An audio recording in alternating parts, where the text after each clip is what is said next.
Hi, this is Pete here from Tap In Golf Stats. Welcome to this week's roundup of the latest event from the US PGA Tour.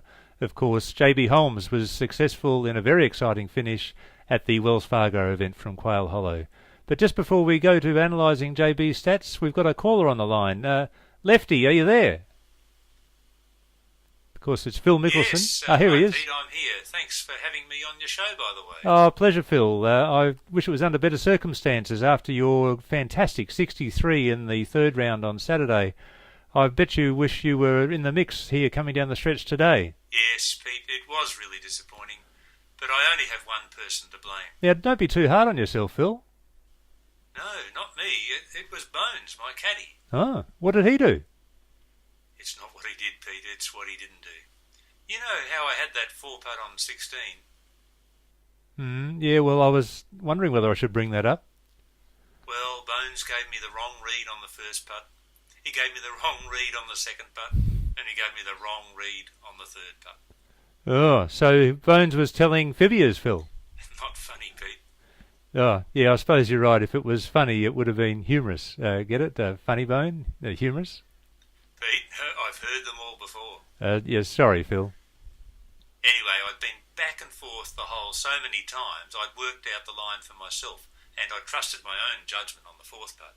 And that 3-footer you had for your fourth was no gimme either, Phil.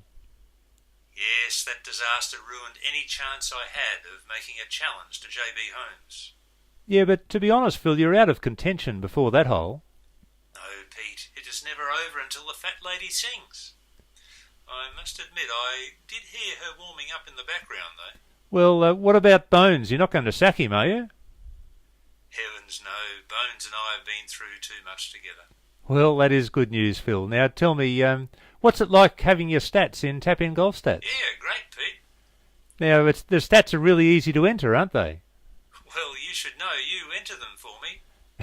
Yeah, what about the 3D graph? Yes, tell me, Pete, do I need 3D glasses to view them correctly? Now, that's not funny, Phil. Humorous, you mean, don't you, Pete? Oh, yeah, perhaps I do. Yeah, it's okay. Thank you very much, Phil. We'll leave it there. Great to have you on the line, and all the best for your next tournament. We'll now go to analysing the stats of JB Holmes. What a fantastic and exciting finish it was coming down the last today. JB had 2 shots up his sleeve. He needed them because he drove it into the rough, had a really scary 9-iron out of the rough up towards the green, had a chip onto the green, which he left about 25 feet short, had to putt up a hill and left that putt 3 feet short, had a scary 3-footer to win the tournament. He came through with the goods. Fantastic effort, JB. Well done. And he won by 1 shot from Jim Furyk. Let's examine JB's stats now.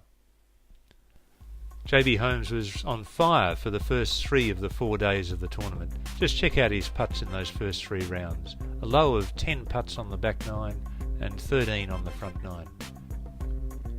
JB had an amazing conversion for his chipping and putting, only missing out on 2 occasions in the first 3 rounds, 3 occasions on the last round, at an average for the tournament of 75%. Only in 6 bunkers for the whole tournament, of which he got up and down 4 times, 67% average. JB's performance for fairways hit was only 45%, well below what you'd expect from a winner, but obviously he wasn't getting into too much trouble, or judging by his performance in the last round, when he did get into trouble, he played some amazing recovery shots, so well done JB. Greens in regulation, his best performance was in fact in the last round with 13 greens hit, but that was his highest score he had for the tournament, with a 71 in that particular round. JB's eclectic for the tournament was 61 shots, a bit higher than what we've expected from previous tournament winners, which probably reflects that there were certain holes that you could score on and other holes you just had to settle for par, and that was obviously the case in this particular tournament. Here's JB's best round for the tournament. It was the 66 he had on the Saturday. Only 5 fairways hit, a lot of greens in regulation, but look at that putting. Look at all those 1 putts and even a 0 putt there for a birdie on the 18th. On the subject of putting, just check out JB's 1 putts for the tournament. 8, 12, 11, then dropped off in the 4th and final round. Here's JB's performance with 2 putts for the tournament. The 8th hole was one of JB's favourite holes at Quail Hollow. Just look at that symmetry there, the beautiful greens in regulation, 1 putts and birdies on all 4 days. Likewise, the 10th was another favourite with, again, birdies on all 4 occasions, a chip-in on the first round. And the 12th was JB's least favourite hole for the tournament, with 2 bogeys in the first 2 rounds. Congratulations, JB Holmes, on a really well-earned and hard-fought victory, one that was deserved in so many ways. Our next tournament is everybody's favourite, the Players' Championship from TPC Sawgrass. My tip for that tournament, Justin Rose. Justin is just out of form at the moment, but by then he'll be just in. So look out for Justin, and don't forget, in the meantime, with Tap In Golf Stats, little knowledge goes a fair way. Bye.